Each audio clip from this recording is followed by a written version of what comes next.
Hello बच्चों, आज हम लोग आगे प्रोसीड कर रहे हैं अपने चैप्टर कर्व इन स्पेस में। कर्व इन स्पेस में लास्ट टर्म पे हम लोगों ने किसी भी कर्व के क्लास एम के बारे में पढ़ा था, फंक्शन ऑफ क्लास एम के बारे में पढ़ा था, फंक्शन कब रेगुलर होता है इसके बारे में पढ़ा था और इस तरह की बातों का हम लोगों ने डिस्कशन किया था। आगे अपने आज के थर्ड लेक्चर में हम ये डिस्कस करेंगे कि किसी भी कर्व की लेंथ कैसे निकाली जाए, length of a curve. That is, बात को ध्यान से सुनिएगा। आज का हमारा जो लेक्चर थर्ड है कर्व इन स्पेस का,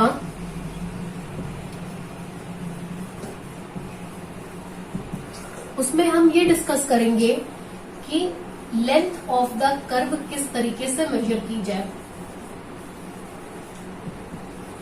देखिए, पहले तो बात को ये समझिए कि लेंथ होता क्या है।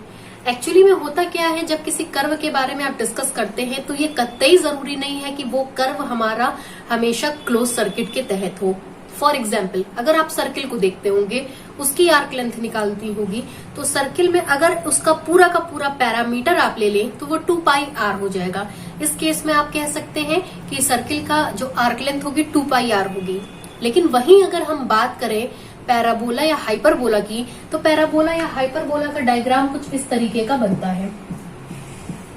अगर जिसमें आर्क लेंथ की बात किया जाए तो आप खुद देख सकते हैं कि जो इसकी ब्रांचेस है वो टेंड्स टू इनफाइनाइट है। जब इसकी ब्रांचेस टेंड्स टू इनफाइनाइट होगी तो क्वेश्चन ये अराइज होता है, क्या हम उसकी आर्क लेंथ इनफाइनाइट लिखेंगे या हम कोई और तरीका निकालेंगे उसकी आर्क लेंथ को मेजर करने का। ऐसे केस में क्या होता है कि जब कभी किसी कर्व की ब्रांचेस इनफाइनाइट को टेंड करती हैं तो हम कहते हैं कि हम उसकी पूरी की पूरी ब्रांच की स्टडी नहीं करेंगे, बल्कि हम किन्हीं दो पैरामीटर्स के बीच में ये डिस्कस करेंगे कि उसकी आर्क लेंथ क्या होगी। फॉर एग्जाम्पल, अगर मैं आपसे बोलूं कि यहाँ और यहाँ के बीच की केवल आर्क लेंथ बताओ, तो यहाँ पे पैरामीटर क्या है, यहाँ पे पैरामीटर क्या है, उसको हम लोग डिस्कस करेंगे और फिर उसके बाद उसकी आर्क लेंथ को निकालना अब हम अपने इस टॉपिक पे डिस्कस किया करेंगे। जैसा कि आपको बताया गया था कि कर्व इन स्पेस का मतलब ये होता है कि जब भी आप उस कर्व का इक्वेशन लिखेंगे उसके सारे के सारे वेरिएबल्स सिंगल पैरामीटर के फॉर्म में लिखे जाने चाहिए। ठीक इसी चीज का अनुसरण या फॉलो अप हम करते हुए आगे अपने लेक्चर को प्रोसीड करते हैं। देखिए, सबसे पहले हमको लेंथ किसकी निकालनी है, लेंथ कह लीजिए या आर्क लेंथ कह लीजिए कर्व की। कल आपको बताया गया था कि कर्व के इक्वेशन को रिप्रेजेंट करने के लिए दो तरीके होते हैं। पहला तरीका कर्व के इक्वेशन को रिप्रेजेंट करने का ये होता है कि आप इंटरसेक्शन ऑफ टू सरफेसेस के फॉर्म में उसको लेकर के चले, तब उसका equation f1 x1 x2 x3 is equal to 0, f2 x1 x2 x3 is equal to 0 के फॉर्मेट में होता है। तब जब आप इंटरसेक्शन ऑफ टू सरफेसेस के फॉर्म में कर्व के इक्वेशन को रिप्रेजेंट करते हैं।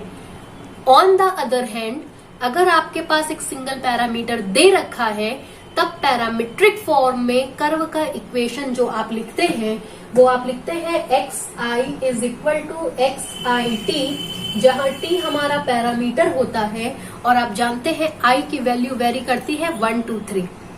अब हम इसी पे डिस्कशन करेंगे।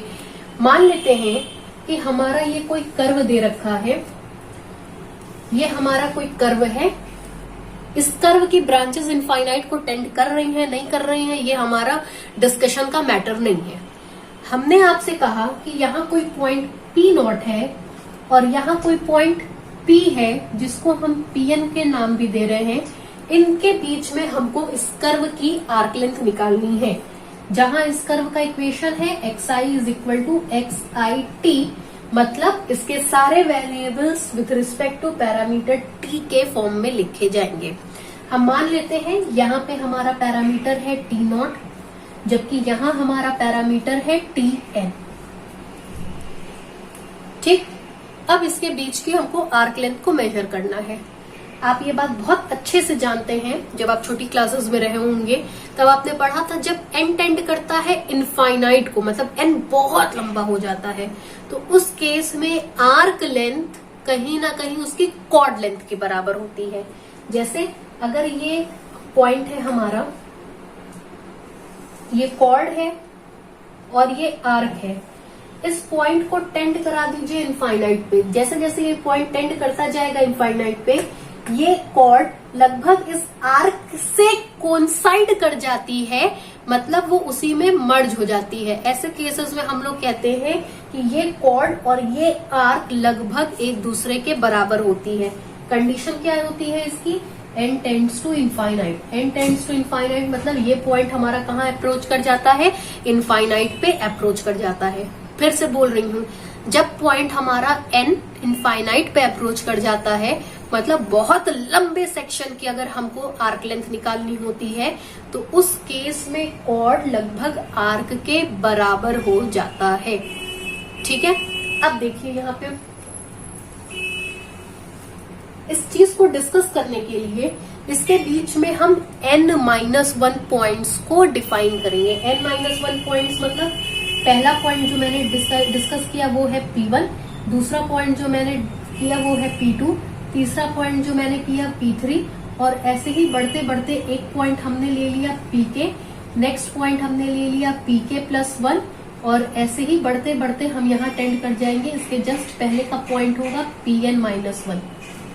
आप देख सकते हैं 1 से लेकर के n-1 तक है यहाँ पे नंबर्स, मतलब ये टोटल n-1 पॉइंट्स होंगे।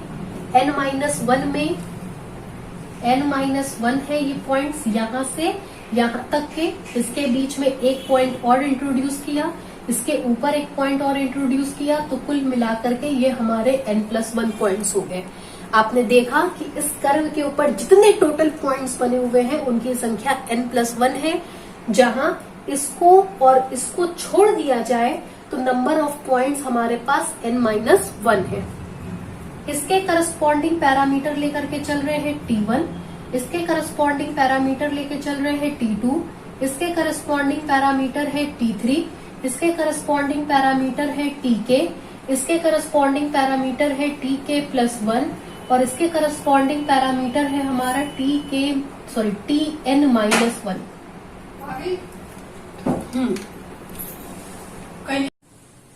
अब देखिए, अब हम क्रमशः इसके बीच में कॉर्ड्स बनाएंगे। एक कॉर्ड हो जाएगी हमारी P0 P1, दूसरी कॉर्ड हो जाएगी P1 P2, तीसरी कॉर्ड हो जाएगी P2 P3, ऐसे ही बढ़ते बढ़ते एक कॉर्ड हो जाएगी Pk+1, फिर एक कॉर्ड हो जाएगी Pn-1 Pn। मतलब हमने इसके बीच में कॉर्ड्स को डिफाइन कर दिया है। अब जरा सा मेरी बात को ऑब्जर्व करिएगा। अगर हम इसके बीच की आर्क लेंथ को डिस्कस करें तो क्या दुर्घटना घटित होगी, उस बारे में मैं आपको बता रही हूँ। क्योंकि Pk+1 दोनों एक दूसरे से इनफाइनाइटली स्मॉल पॉइंट्स हैं, तो इसके बीच की अगर हमको आर्क लेंथ निकालनी होगी तो हम कहेंगे इसके बीच की अगर आर्क लेंथ s हो तो s इज इक्वल टू, देखिएगा, कॉर्ड Pk+1। ध्यान से समझिए, हमने इसको निकाला, मान ले रहे हैं ये आर्क लेंथ हमारी ds है, ठीक है। अगर इसी आर्क लेंथ को हम 1 2 3 dash dash dash dash dash n times जोड़ दें तो इस पूरे की आर्क लेंथ मिल जाएगी। कहने का क्या मतलब है कि अगर यहां से यहां तक की आर्क लेंथ हमारी s है तो वो s क्या होगी? s is equal to chord length of this plus chord length of this plus arc length of this plus arc length of this plus arc length of this and so on. मतलब यहां से यहां तक की जो measurement होगी वो इसके इसके इसके इसके इसके इसके इसके इन सब के आर्क लेंथ के सम के बराबर होगी।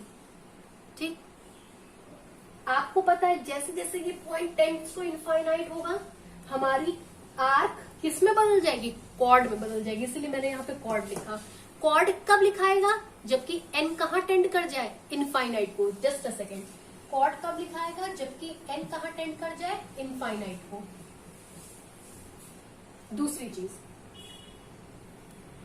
हम निकाल रहे हैं arc length. Arc length chord में कब कन्वर्ट हुआ? जबकि n कहाँ टेंड कर गया? इनफाइनाइट को। दूसरी बात, अभी आपसे कहा हम वैल्यू निकाल रहे हैं s की। s कब मिलेगा? जब इस इन सब का आप सम लेंगे। सम लेंगे, दैट इज समेशन लेंगे। समेशन लेंगे मतलब समेशन के की वैल्यू कहां से कहां तक होगी, के की वैल्यू 0 से लेकर के n-1 तक होगी। वैल्यू रख के देखिए, सबसे पहले आप के की जगह 0 रखेंगे तो P0 P1, P0 P1, 1 रखेंगे तो P1 P2, P1 P2, 2 रखेंगे तो P2 P3, P2 P3, n-1 रखेंगे तो Pn-1 Pn, Pn-1 Pn। Clear है? अब हमको कुल मिलाकर के इसी की वैल्यू फाइंड आउट करनी है कि ये एक्चुअली में क्या होगा। अब हम डिस्कस करते हैं हमारे कॉड pk +1 पे, इसको मान ले रहे हैं इक्वेशन नंबर 1।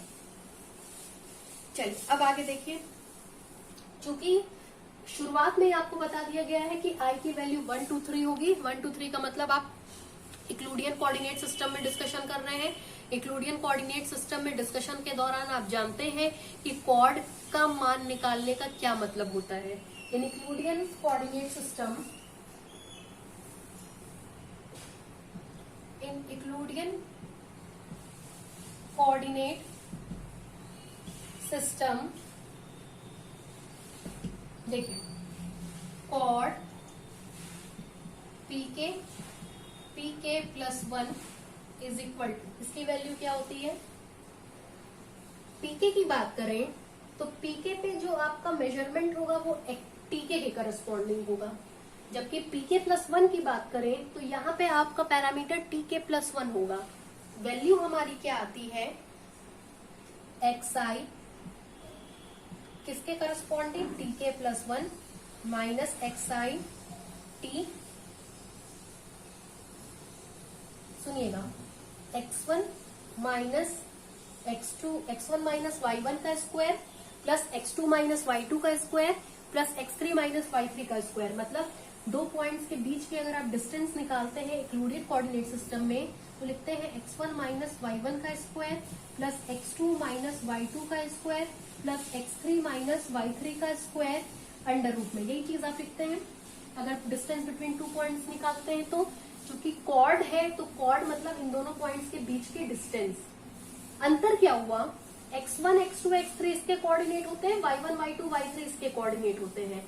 अब हमारे कोऑर्डिनेट बदल गए, इस पॉइंट का कोऑर्डिनेट होगा xi tk, जबकि इस पॉइंट का कोऑर्डिनेट होगा xi tk +1। तो xi tk minus xi tk +1 का स्क्वायर, इसका स्क्वायर कर दिया। प्लस की जगह हमने यहाँ समेशन लगा दिया। समेशन मतलब i इज इक्वल टू 1 2 3 और इस पूरी क्वांटिटी को ले जाकर के रूट में पैक कर दिया। ये चीज इससे आपको मेरे ख्याल से समझ में आ गई होगी। x1 x2 x3 इसके कोऑर्डिनेट, y1 y2 y3 इसके कोऑर्डिनेट, इसके बीच की डिस्टेंस निकालनी है। यहाँ पे कोऑर्डिनेट xi tk हो गया, यहाँ पे कोऑर्डिनेट xi tk +1 हो गया। तो x1 माइनस y1 का स्क्वायर प्लस की जगह summation i is equal to 1 2 3 और अंडर रूट जैसे था मैंने अंडर रूट को ऐसा लिख दिया। इसको मान रहे हैं इक्वेशन नंबर 2।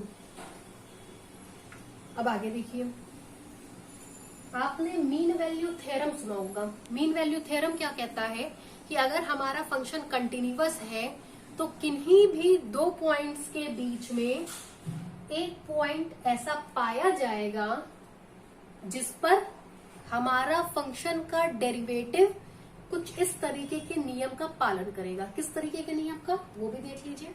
मान ले रहे हैं इसके बीच में एक पॉइंट हमारा पाया जा रहा है जाइके। तब देखिए क्या मिलेगा हमको, कहेंगे वैल्यू हमारी आएगी, कहा जाता है आपसे x.i जाइके, मतलब dxi/dt की वैल्यू एट द पॉइंट जाइके, dxi/dt की वैल्यू एट द पॉइंट जाइके इज इक्वल टू, क्या वैल्यू आती है, वो वैल्यू लिखी जा रही है आपके सामने। मिलता है xi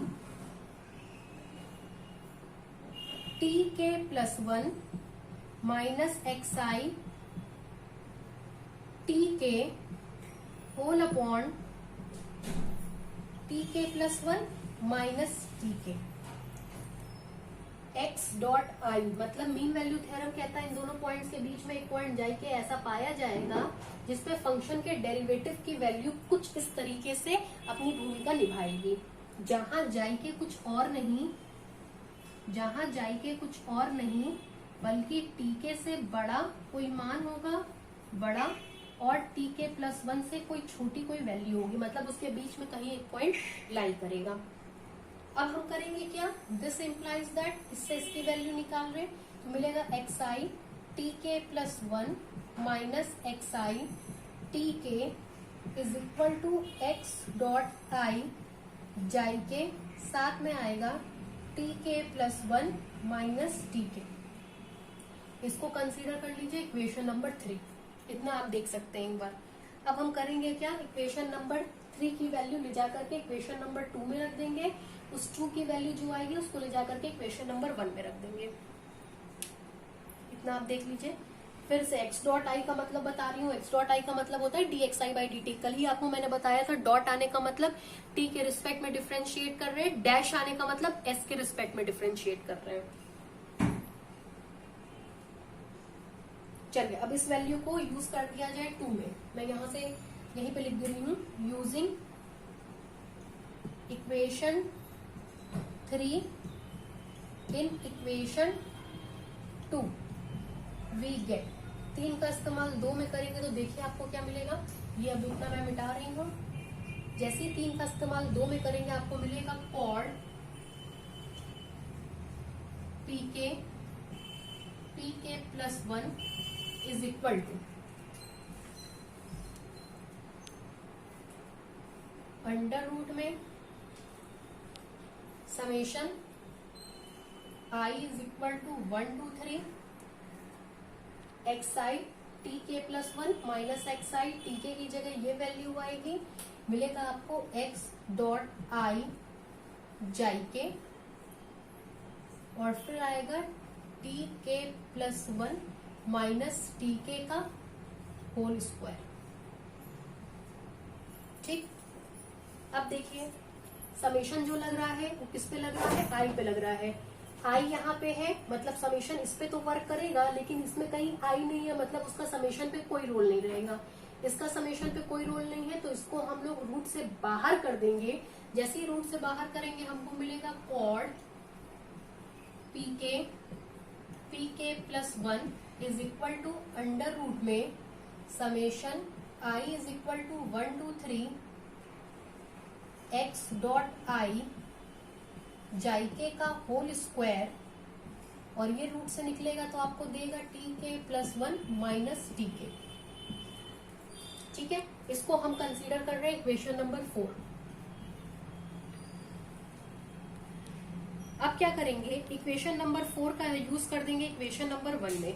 इक्वेशन नंबर 4 में आपने देखा कॉट पी के प्लस 1 की वैल्यू आई है 4 में, उसका यूज कर देंगे इक्वेशन नंबर 1 में। इतना आप चाहें तो नोट डाउन कर सकते हैं एक बार।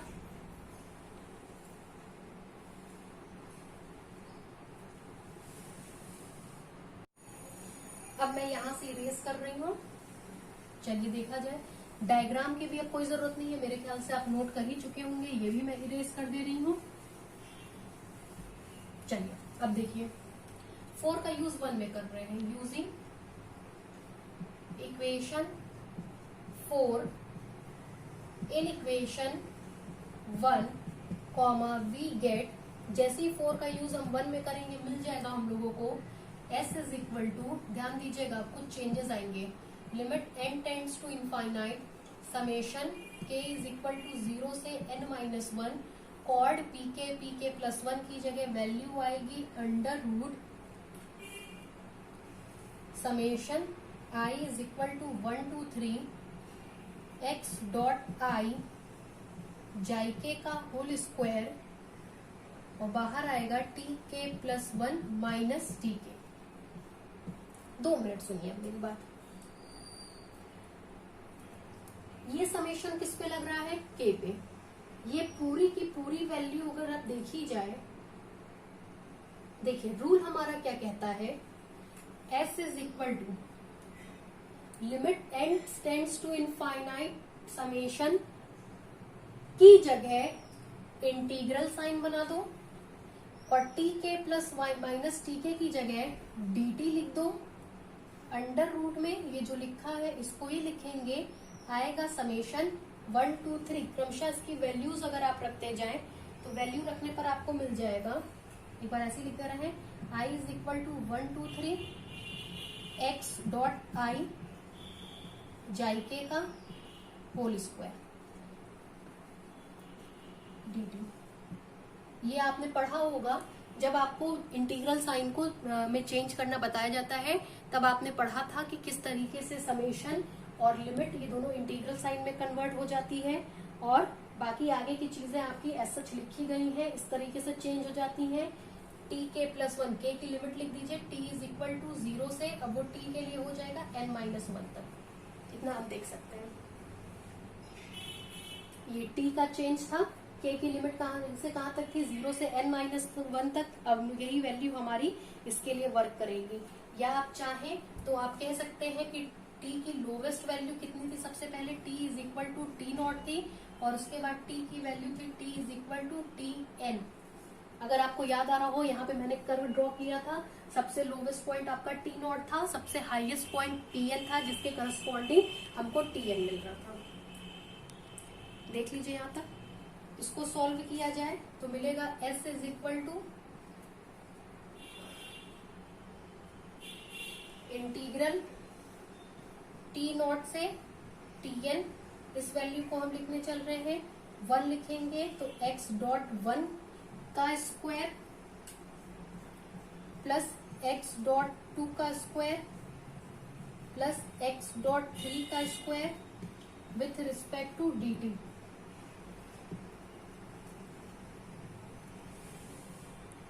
आपके दिमाग में चल रहा होगा कि जाइका को मैम ने कहाँ ड्रॉप कर दिया। आपको पता है x डॉट आई जाइके का मतलब जाइके पॉइंट पे ये सारी बातें हो रही। जाइके पॉइंट पे ये सारी बात होने का मतलब किसी फिक्स पॉइंट पे बात हो रही है। उस फिक्स पॉइंट को जब हमने इंटीग्रल पे लिमिट ले ली तो जाहिर सी बात है, वैल्यू पुट करने के बाद लोअर लिमिट अपर लिमिट आप रखेंगे तो लोअर लिमिट भी फिक्स पॉइंट होती है, अपर लिमिट भी फिक्स पॉइंट होती है। तो उस जाइके को मैंने हटा दिया है। आगे देखा जाए, आपको पता है कि पूरा कर्व का इक्वेशन टी पैरामीटर के फॉर्म में लिखा गया था। उस कर्व का हर एक पॉइंट टी पैरामीटर के फॉर्म में लिखा गया है। एस किन्हीं दो पॉइंट्स के बीच की आर्क लेंथ है तो वो भी टी का फंक्शन होगी। अगर एस भी टी का फंक्शन होगी तो दोनों पक्षों में डिफ्रेंशिएट कर दीजिए। दोनों पक्षों में डिफ्रेंशिएट करेंगे तो देखिए क्या मिलेगा आपको। डिफ्रेंशिएटिंग बोथ साइड, जैसे ही हम डिफ्रेंशिएट करेंगे लेफ्ट हैंड साइड में हमको मिल जाएगा ds बाई डी टी। और आपको पता है डिफ्रेंशिएशन इंटीग्रेशन एक दूसरे के ऑपोजिट प्रोसीजर होते हैं, तो इसकी वैल्यू आएगी x डॉट 1 का स्क्वायर प्लस x डॉट 2 का स्क्वायर प्लस x डॉट 3 का square. This implies that ds by D T is equal to under root x dot I का square. Einstein summation convention use किया गया है। ds by D T is equal to, इसको लिख सकते हैं under root में x dot I x dot I लिखा जा सकता है। यहां तक आगे देखा जाए, अब देखिए इसको हम इक्वेशन नंबर नेक्स्ट कोई मान ले रहे हैं, 4 तक हो गया, इसको 5th मान ले रहे हैं। यहां तक मेरे ख्याल से आपको कोई दिक्कत नहीं हुई होगी। देखिए, this implies that ds by D T is equal to s dot is equal to, इसको लिख सकते हैं रूट में dxi by D T, dxi by D T. ध्यान दीजिएगा, टोटल डिफरेंशिएशन की परिभाषा लगा रहे हैं। दिस इंप्लाइज दैट ds का square is equal to dxi dxi। देख लीजिए आपको समझ में आया कि नहीं आया। इंटीग्रेट करेंगे तो ये केवल ds मिलेगा, इंटीग्रेट करेंगे तो ये केवल dxi रूट में मिलेगा, रूट को हटाएंगे तो यहाँ ds का स्क्वायर हो गया। This implies that ds square is equal to dxi का स्क्वायर, जिसको लिख सकते हैं ds square is equal to dx1 का स्क्वायर प्लस dx2 का स्क्वायर प्लस dx3 का स्क्वायर। किसी के दिमाग में अगर ये ऑप्शन चल रहा हो कि अरे भैया यहाँ पे भी स्क्वायर, यहाँ पे भी स्क्वायर, लॉ हटा दिया जाए, तो ये काम मत करिएगा, क्योंकि आपको पता है कि ये इस तरीके के फॉर्मेट में है, प्लस के फॉर्मेट में है। आइंस्टाइन समेशन कन्वेंशन का यूज करके मैंने इसको ये लिखा था, फिर ये आया था, फिर मैंने यहाँ पे इसको आइंस्टाइन समेशन कन्वेंशन में कन्वर्ट कर दिया। इसलिए अगर आपके दिमाग में वो है कि स्क्वायर हट जाना चाहिए, तो वो नहीं हटेगा। मतलब मैं ये स्टेप ही ड्रॉप कर दे रही हूँ। इसके बाद आप सीधे कहेंगे कि ds का square is equal to dx1 का स्क्वायर प्लस dx2 का स्क्वायर प्लस dx3 का स्क्वायर, जिसको आप कह सकते हैं ds is equal to under root में दिस मच। ये हमारा ds लीनियर एलिमेंट कहलाता है, या इसको कहते हैं इनफाइनाइटली स्मॉल सेक्शन की आर्क लेंथ। अब आपको कर्व के किसी भी पॉइंट पर अगर आर्क लेंथ निकालनी हो तो आप ds निकालिए। ds निकालने के बाद सीधे सीधे आप उसको इंटीग्रेट कर दीजिए उस लिमिट के तहत। जैसे ही आप उसको इंटीग्रेट कर देंगे उस लिमिट के तहत, आपको आपका रिजल्ट मिल जाएगा। ये था किसी भी दिए गए कर्व की आर्क लेंथ को निकालने का फॉर्मूला। अगर आपको मेरा चैनल पसंद आए तो प्लीज लाइक करें, सब्सक्राइब करें और लोगों तक भी प्लीज इस चैनल को प्रोसीड करें। Thank you.